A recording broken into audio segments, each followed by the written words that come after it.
All right, so we're going to take a second, let everybody kind of get in here before we get going. Let everybody join. We're going to be streaming on Facebook Live and Zoom, so you guys might be watching us from different places. So welcome, welcome. Okay, we'll go ahead and get going. Hey, everybody. This is Jeff Martin with Magic City Books. We're so thrilled to have you here on a Monday evening. We've been doing these virtual programs now for about 13 years, I think it feels like. And we've been doing them on Monday and Thursday evenings. We thought one thing that we all have been craving is some normality, a schedule of some kind, something to look forward to. So we thought when we started planning these that we would give you something that was fairly regular. And we've done, gosh, dozens of these programs. We have a bunch coming up. We're probably going to be doing them at least through August, I would imagine. And then probably as we move back towards some sense of in-person event, it will probably be a hybrid for a while where we'll have some virtual, maybe some smaller in-person things as we kind of ramp back up. So stay tuned for that. We have a bunch of big things. Most of them are all free. We do have a ticketed event coming up on July 6th with Colson Whitehead. That's going to be on July 6th. It's a $10 ticket, and half that money goes to the John Hope Franklin Center for Reconciliation here in Tulsa. Great organization. They need all the support they can get. So when you buy a ticket for that, you're going to be supporting them. We have Britt Bennett, who has the #1 best-selling book novel in the country right now called The Vanishing Half, The Vanished Half. And that's going to be on June 25th. And you can go to the website for the whole list of everything that's coming up. A lot of variety, nonfiction, fiction, all kinds of different things. MagicCityBooks.com. What else? I couldn't be more excited to have Sandra Tsing Loh with us today to talk about the MADWOMAN and the Roomba. I actually just had my first Roomba experience. My in-laws bought a Roomba, and we kind of made fun of it for a while because we thought it was kind of like lazy. And also I was questioning the efficiency of it. But we borrowed it for like a week and it kind of changed our whole life. So we're converted now, but we all need something funny, something that will take us out of this moment. But the cool thing about Sandra's work, if you haven't read it before, and I hope you have, is that for every laugh, there's a moment of painful truth that kind of hits. It's like the after. You take the shot and then you get a water back of reality hitting you in the face. And that's a true gift. Very few writers are able to do that. It's almost like a dramatic actor who can also do comedy well. It's a tough thing to do. And she really straddles that line. I'm also happy to be saying that you guys aren't going to have to see me all night tonight. I've been doing a lot of the moderating here, but tonight we have a guest moderator, which is the journalist Caitlin Flanagan. And Caitlin has had an amazing career as writer for The Atlantic, was a staff writer for The New Yorker, nominee for the Pulitzer Prize, which is something you may have heard about before. It's a kind of up-and-coming award, and we couldn't be more thrilled. Caitlin and Sandra are going to have a chat. We're going to incorporate questions from you, so Caitlin will kind of be seeing those as you post those. If you have those, we will be posting a link. I think we'll do it right now, so you can buy a copy of this book. And we'll do that a few times throughout the program, so you can have a link to that. And just a reminder, Magic City Books is owned and operated by the nonprofit Tulsa Literary Coalition. So every time you buy a book from us, you're not only helping out great authors like Sandra, you're doing a good thing for community, because all the money you spend through Magic City Books just gets funneled back into programming and community outreach stuff that we're able to do. So I'm going to hand it over. I want to say a big thank you to Caitlin and Sandra for joining us, and enjoy. I'm just going to sit back and watch and enjoy like everybody else. Thank you for joining us. Okay, that sounds great. Well, I just thought I'd give a little introduction about our friendship. Sandra and I have been sort of circling around each other in LA for a while. And she didn't know about me, but I really knew about her because I loved her writing. I absolutely loved, there was one radio show that she did, The Low Life, which I think was on Thursday afternoons at 3 o'clock or 4 o'clock.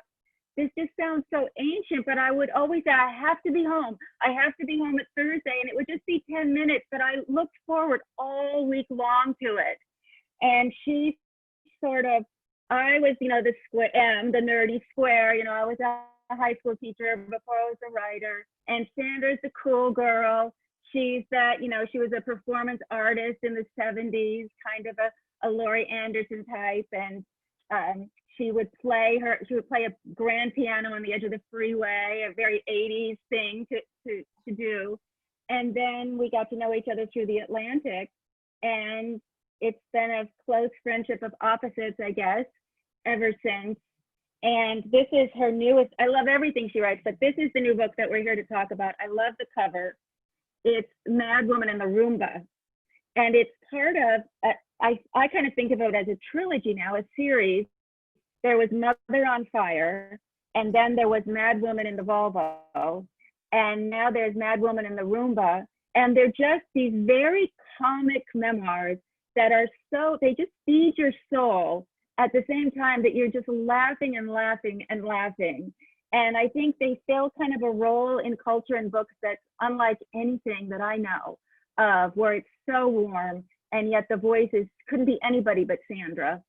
And so Sandra, I wanted to ask you about, so here it is, one of your I think maybe your greatest comic book, actually, comedic book, and it's getting ready to be published, and then you find out that it's published in the middle of a pandemic. Well, that's strange. And then about 2 weeks before, this great convulsive moment of just the whole country pouring into the streets saying we have to have some racial justice and change. And here you are with your Roomba. Can you tell us what's the role of a comic book at this time, and what's your role as a writer in this moment?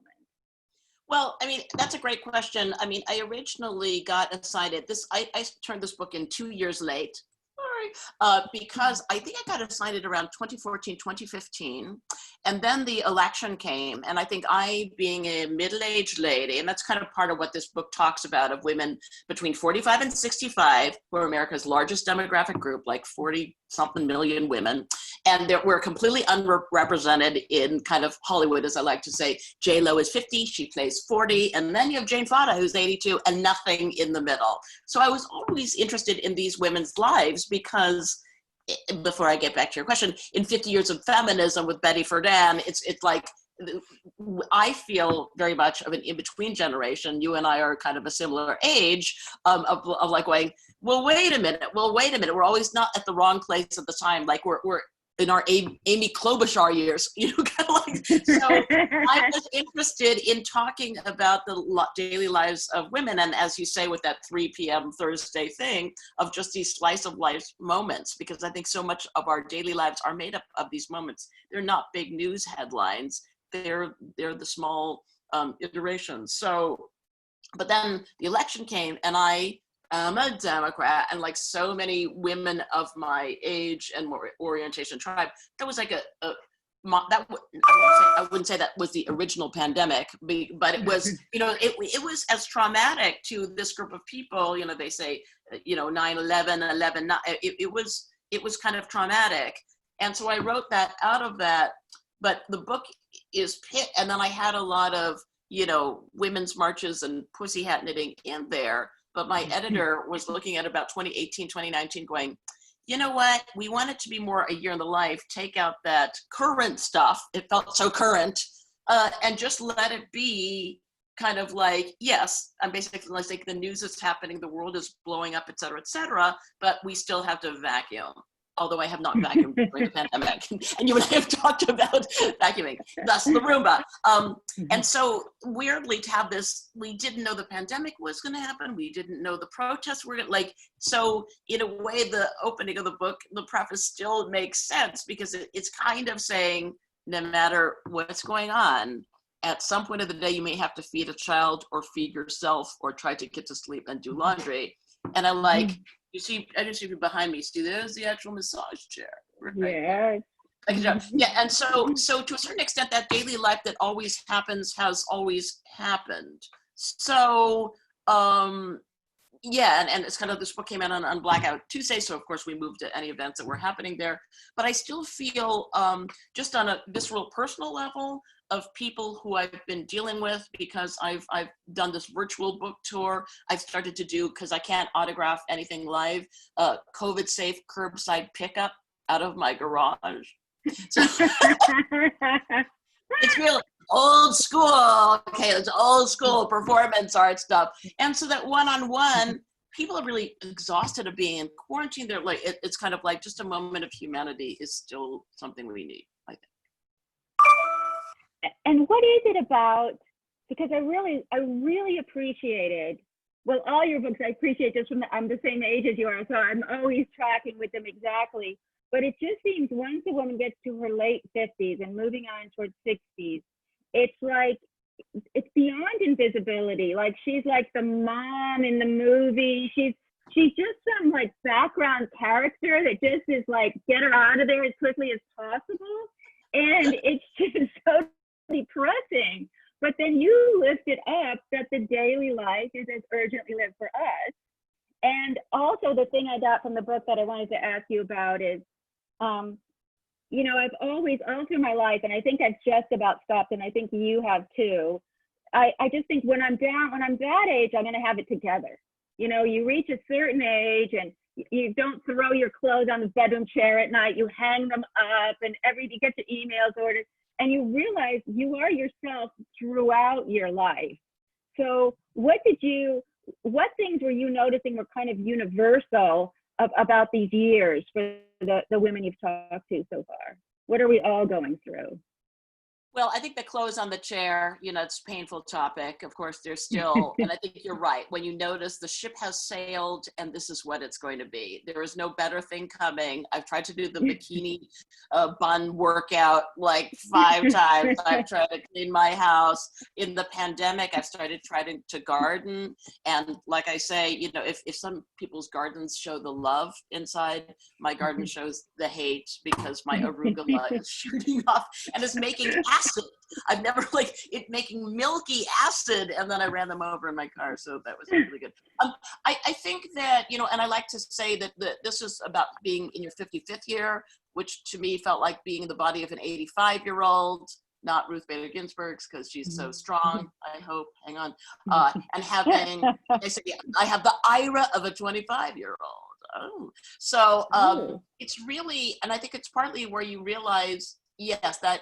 And then when you're getting at the age 55, it is about, and now my retirement savings, you know, like when you're reading airline magazines and you see all these boomers in silver hair eloping with their surfboards towards the Pacific Ocean because they've invested so very wisely with Charles Schwab, you know, so it's like what have I done?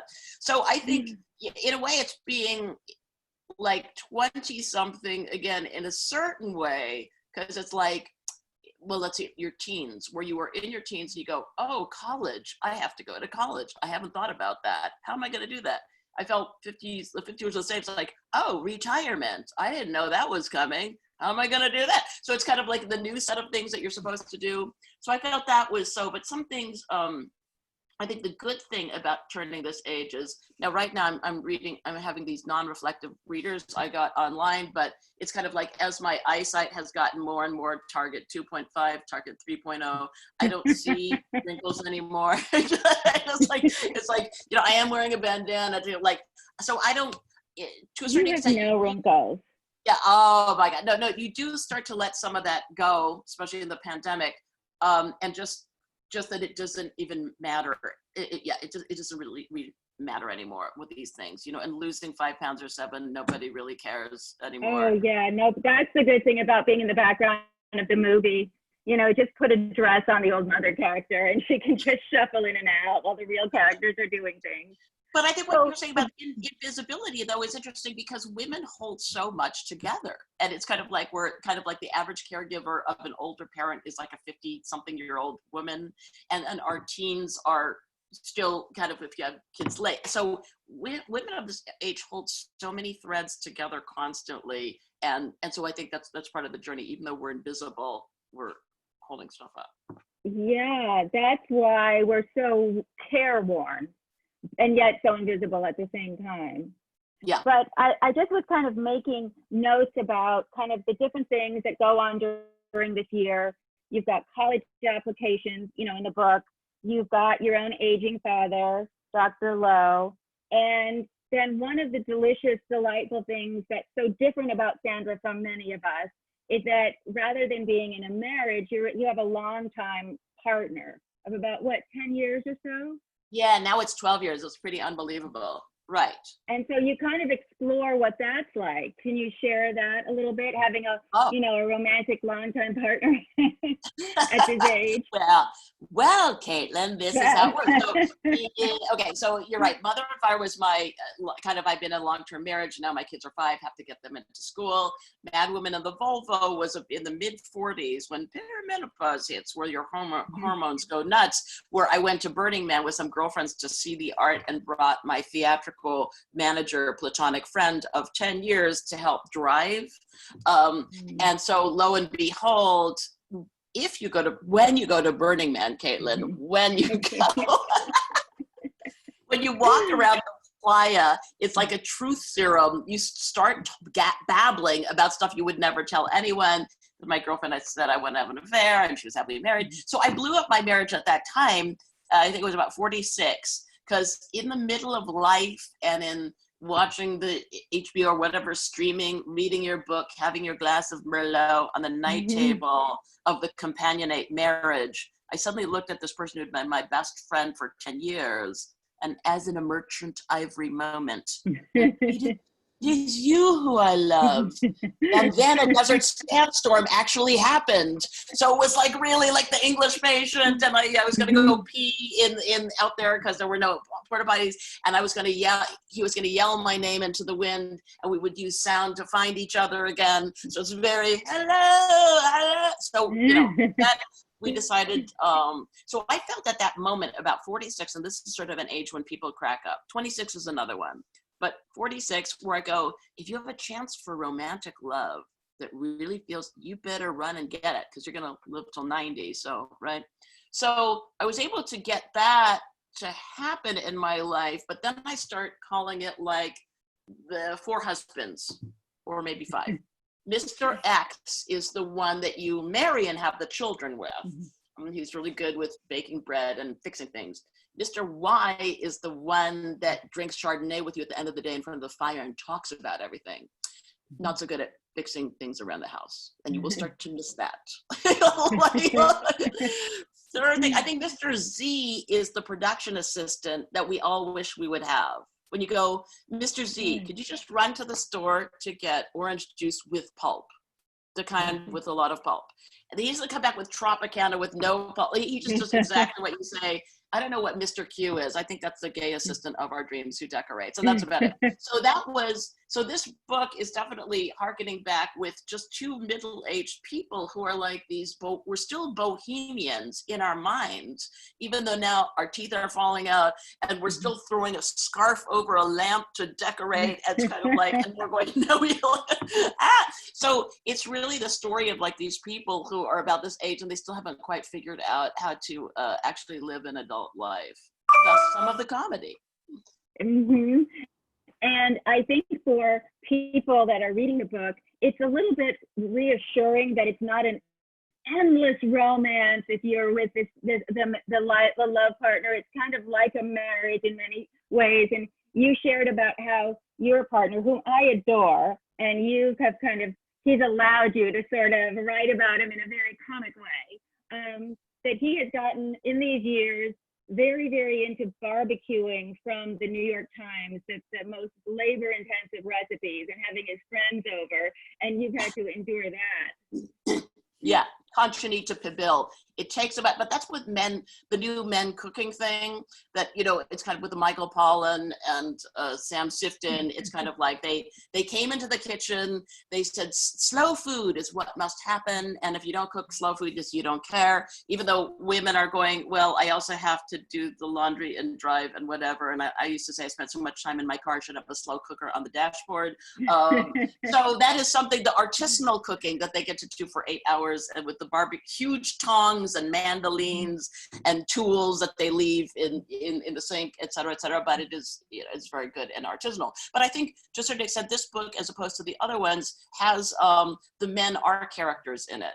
And certainly he is a character. And it's kind of like, and they get to, because we are mad women, and behind every mad woman is either another mad woman or a mad man or a mad non-binary person or whatever it is. So I do appreciate the kindness and the patience and the hilarity of these men. So I like to say, if Sheryl Sandberg is leaning in, these guys are leaning out in the tinfoil hat with the Sun Ra record and, you know, artisanal jazz and making bread, sourdough starter. So I think that letting some of the humanity of what a couple like that is and how we are as middle-aged couples is something that I think is funny, and I haven't heard a lot about, and I want to know more. Like when couples go to couples therapy. Well, I learned more than I'd ever known from your book, and I was very interested. And now to me, the main action of the book, you know, we're going through the different times of the year and college applications and summer barbecuing in the New York Times.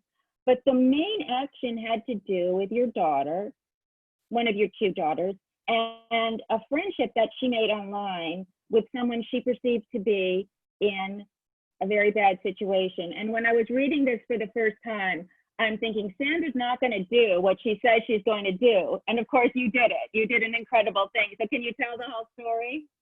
So this is, and part of the journey of being like parents that comes out of mother, if you're a certain kind of educated, NPR listening, responsible parent, and you and I talked a lot about the tiger mom, Amy Chua, and how we weren't that kind of mom. But really at the end of the day, when the kids come home at dinner, I want them to say, oh, well, I got an A+ on my history test, and I am the first in the swim meet, and I'm very excited about the internship I'm getting at the law. Like, you just hope that, and instead, of course, teens are teens, they go, I cried today because my best friend, and then you can't even hear what it is, and their lives depend a lot on their friends and how they're to a really extraordinary degree, that their inner lives are shaped by their relationships. So here was one. My older daughter is more seemingly gregarious and popular and always like, we're gonna go get boba with 100 theater kids and doing whatever. And my younger kid seems more introverted or spends a lot of time in her room, like online. And so she met like a friend online, and through it was Homestuck, which is a big online like novel, I think you can call it that. And so they were into cosplay, they would make horns and send it to, but they were on the phone all the time, texting each other, never spoke on the phone, only texting. So the story was that this was a gay teen in Florida who also had suicidal tendencies. So it's kind of like, it's kind of like, but also was very charming and delightful and was a special person to my daughter, but starting to maintain this online relationship where sometimes she would hand the phone to me because she just didn't want to deal with it anymore, deal with him. So I also befriended him in a totally wrong way. Every therapist says, do not do that. But I am that kind of all-in parent. I don't have boundaries. I don't have rules. It's just like, and they do have their father, my kids at home, who is, Midwestern, has boundaries, has rules. So that's good. But I take for at face value whatever's told to me. So so that's what it occurred in that. And it got worse and worse, of kind of like more and more up, down, up, down, up, down. Then finally, and my sister is saying, this is a catfish thing. Totally. This is not a 16-year-old gay teen boy. This is like a 90-year-old, trailer park perverted, what she's like throwing in everything that was the opposite of what we were thinking. And so she says it's a catfish, and I went to the therapist, and then my kid wanted to go visit this person in Florida, and I was told not to, but I facilitated the visit, and then we went to visit the gay teen in Florida. So I guess I can leave it and say, I guess I can leave it and say, and if you want to know, read the book. But it's really, parenting today, it's like, I find it very challenging. I don't know what the right thing to do is.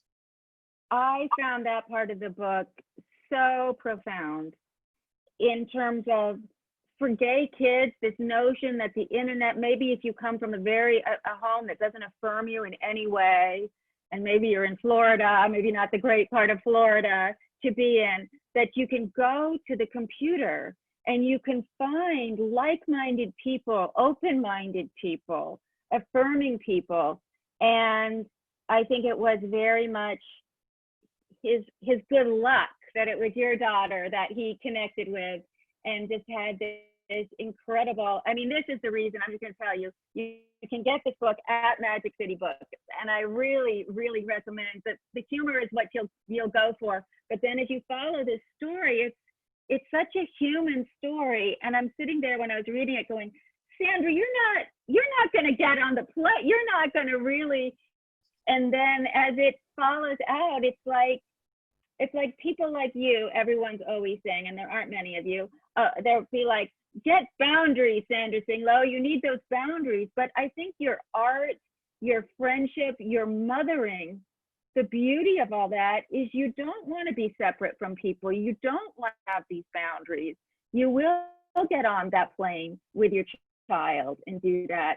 So I think the book is, in a sense, it's about the different ways that you connect really deeply with people and then get back into whatever you have to do in life.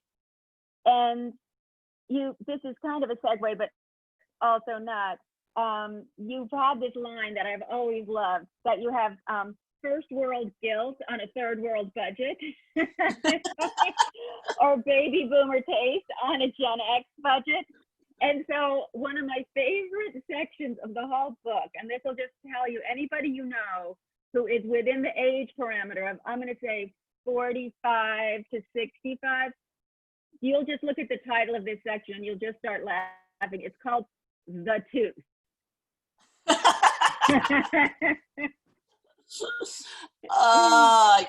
Yes, yeah, and actually this is really the opening. It's kind of like the nightmares that we all have of kind of like our teeth falling out, and then in the middle of the afternoon when I snack, it's just pausing. It's not really snacking.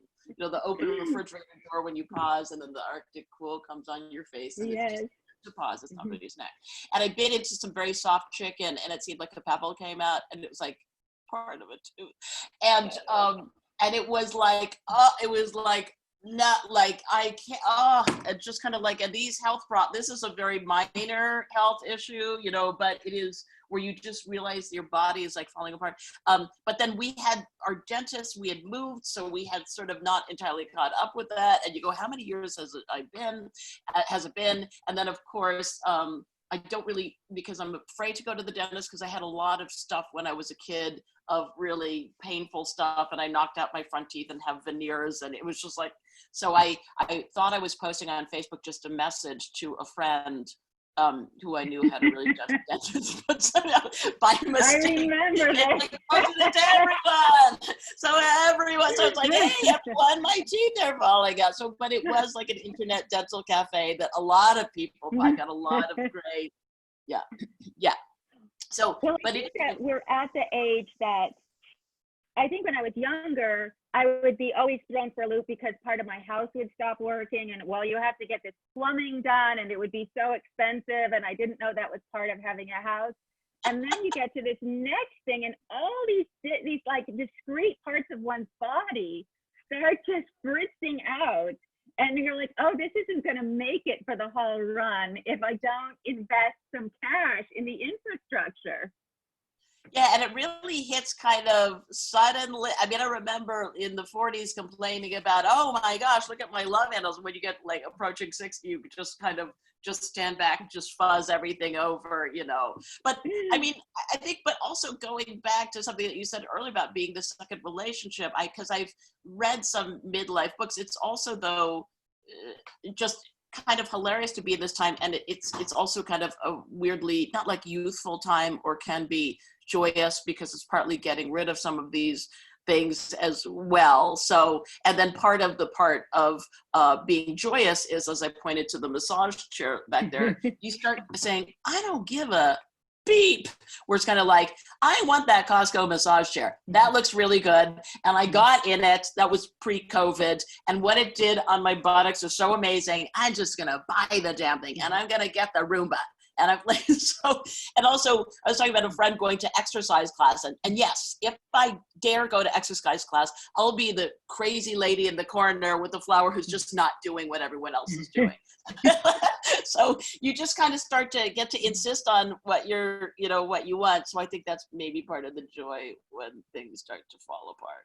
And what you Well, I really felt that when you bought the massage chair, I felt like this is a new frontier for everyone, because I must tell the listeners, Sandra is not an impulse purchaser of expensive items. In fact, I don't think I've ever known you to do it. And you just sat in that chair and you loved it and you said, I'm going to have it.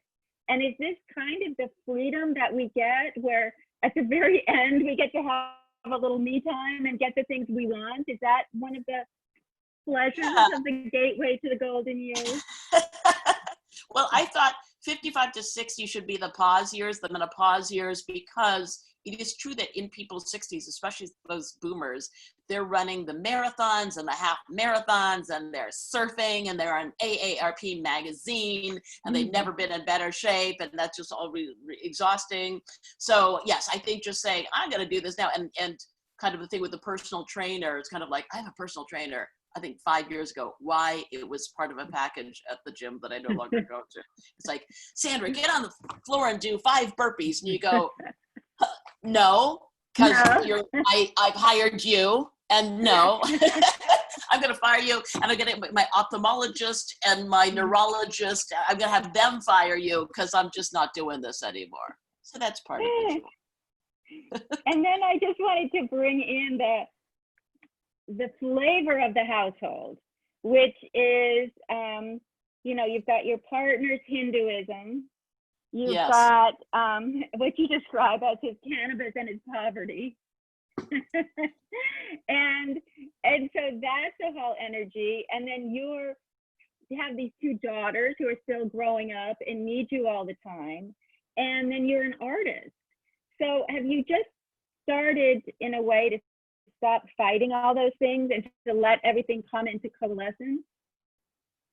Yeah, and I think what you're describing, you've omitted saying very, very politely the term downward mobility, because I think it's a household. It's a household full of downward mobility. My father, Dr. Loh, who is here, see, he's in the lighters. Yeah, my Mr. Loh lighters from the This American Not afraid to be naked. Bring a life short story. Okay. So he comes from Shanghai as the Chinese engineer. All his kids have to go to study science, otherwise they'll starve in the street. Not that we've completely proved them wrong, but so I'm the second generation of kind of like, I left physics to go from Caltech to go into liberal arts. Which to a Chinese father is like pole dancing. That's the TM, the dum-dum. And then we get to our quarter Chinese children, where because I was raised as a tiger, both my parents were like tiger parents, and the practicing the piano stuff. And then when I went to Caltech, a lot of people ended up like, doing computer algorithms for the beer guns at Applebee's. So some of those, jobs don't turn out so well. So I didn't really know how to raise my children. So as thus, they're quarter Chinese children who kind of like, they like to be in theater. They like to play an extra. Sometimes they don't get cast as an extra, so they have to work on crew, on the crew. So I think that it is a very relaxed household. And then my partner, Fryer, who's named Charlie in the book, he's a WASP gentleman who has also been doing his downward mobility. The only thing he got from his granddad, who was a CEO at either Simmons or Sealy, I always forget which mattress company, but it's like, and then it goes to his father, who goes into printmaking and insurance, and then it goes to, so the barbecuing of the wasps, tying a tie, fixing a cufflink, pouring a highball, barbecuing, putting, like, these are the gentleman's arts, not necessarily going into a bank and raising a lot of money, et cetera, et cetera. So we do have, since like, if you can see my living, which is actually here, I mean, beautiful. It's kind of hard to see. Let's see. So you can go you know, so there's a massage chair, there's wooden pocket doors, because we bought this house at the bottom of the market, short sailed, because it's not in a good school district. So you can see something by minute. So right above there, that's actually a Picasso, but wait a minute. I think it's a lithograph, so I don't think it's really real. Although I paid a little bit more than I wanted, because it was an impulse buy, but you know, and then you have the Roomba, and then you have the furniture that I got for $7 each at a yard sale from Coco's Family Restaurant. So it's a really, you know, all of us all wrote this book called Class many, many years ago. And so we're people who will spend, I got that massage chair, but the massage chair costs more than all of my other furniture got behind that I got at lawn sales. So it is a kind of, some people make art, they play the guitar, but in California, as long as you have real estate, which basically I got because of the Northridge earthquake, that really made real estate prices drop, and we paid off our bungalows. So it's kind of this artisanal kind of bohemian thing, which is not, we could look like we have money, but we don't really have money. But it's some accidents of real estate that we have a building. Well, I'm sure after this goes to market that you'll have, but I just sort of thinking, but again, one of these things about the book that's so interesting in particular is that you have these two very defined cultures, yours and Fryer's, Charlie is in the book, where Charlie's from, you know, the long line of wasp ascendancy or descendancy, to where when his generation shows up, the part where there's a huge inheritance isn't there, but the part where they think they don't have to really work hard for money is there.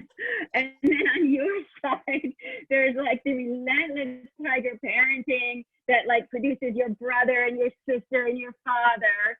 And then there's someone who followed her dream into the arts and didn't tiger parent her kids herself. And I guess the real question is, for the artistic life, is it worth it? Is it worth it to follow your true? When we were young, everyone told us, follow your bliss and the money will come.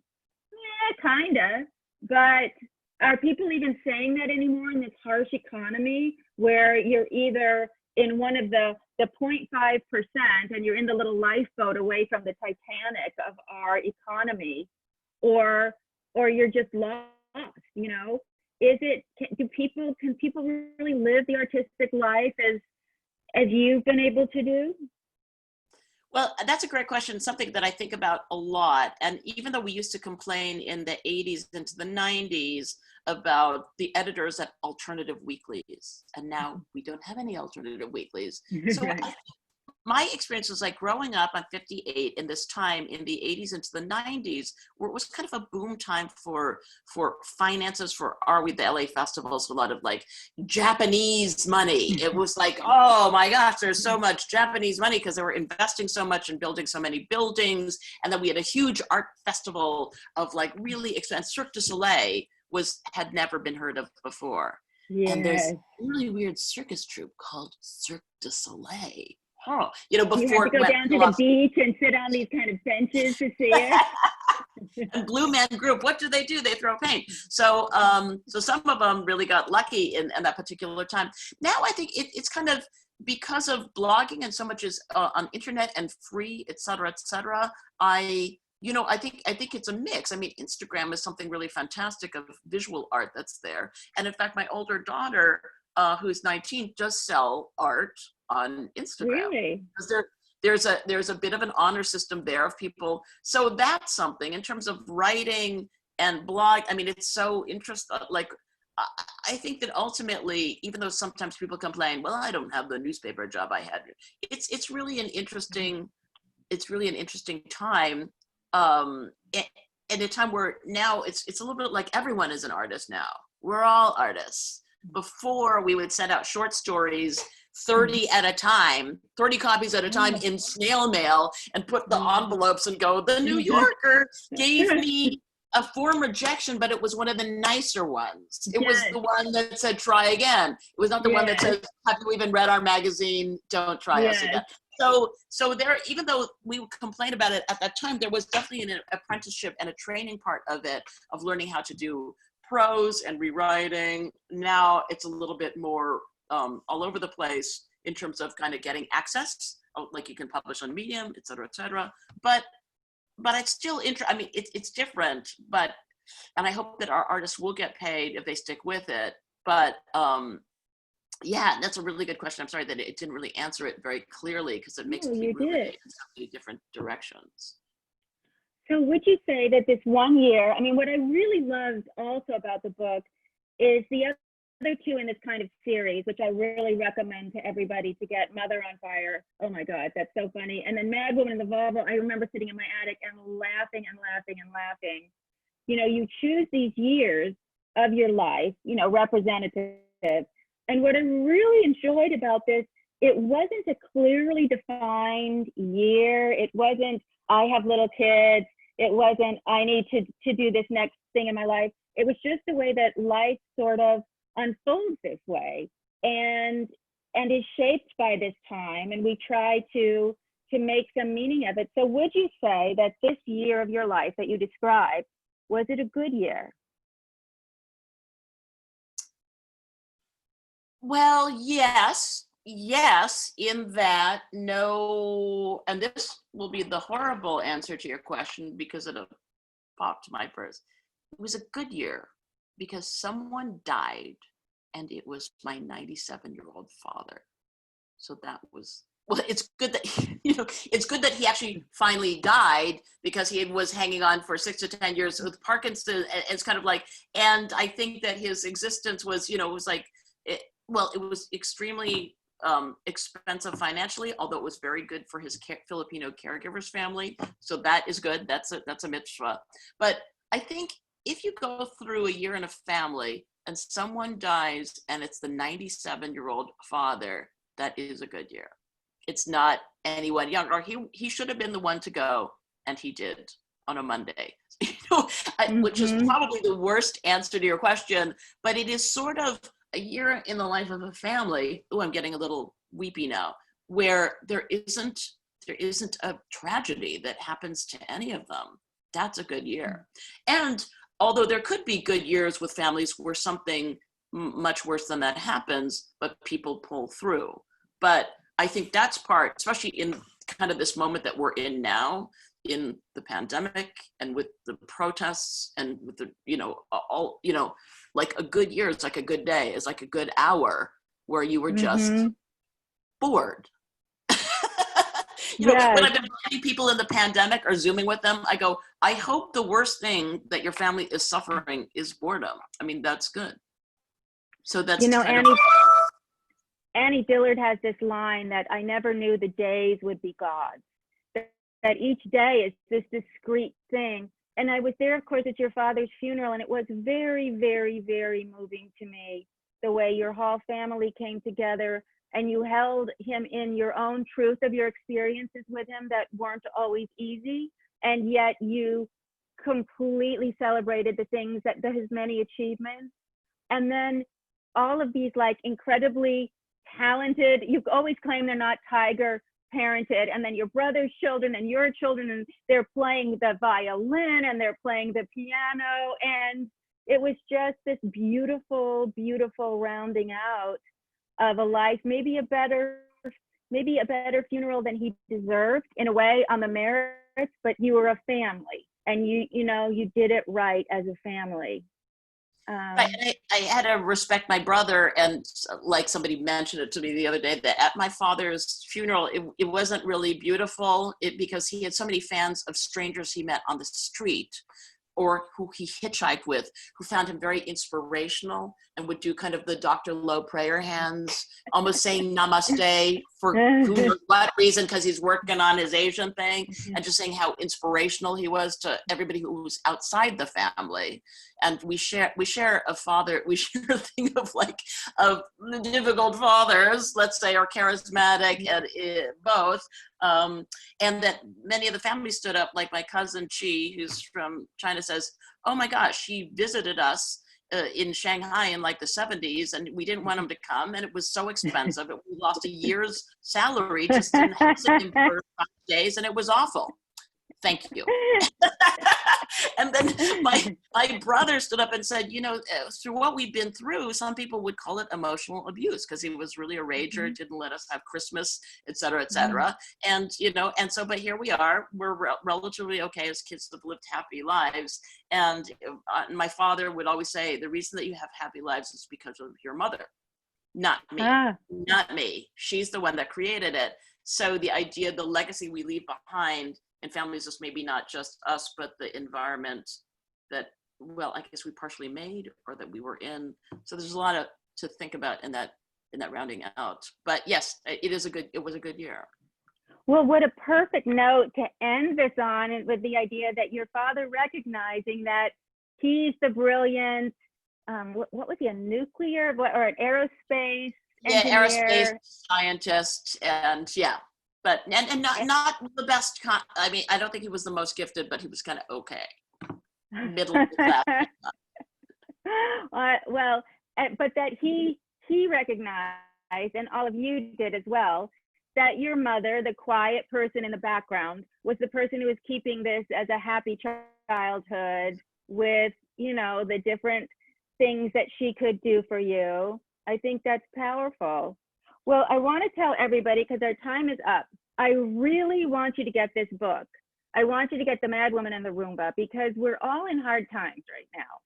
And we need to laugh, and we need to know, we need to connect with a writer. We need to connect with someone who's, it's like when I read one of your books, I'm like, okay, this is driven by a professional, you know? I know it's gonna reach these certain moments. It's gonna give me these things. It's all gonna round up without some horrible, you know, and then she was dead kind of thing. It's just what we need. And I want people also to think about your 2 previous books.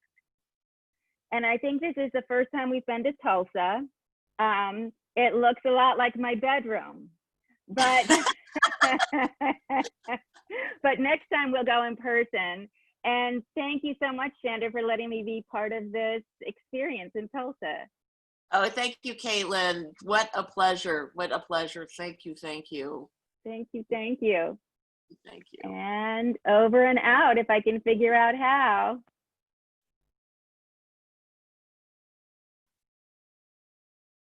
Thank you all very much for joining us tonight. We really appreciate it. We will be back again tomorrow night for another author event, and then on Thursday as well. So we've got a good week going, usually Mondays and Thursdays every week. So thanks again for joining us. Have a great night. Stay healthy.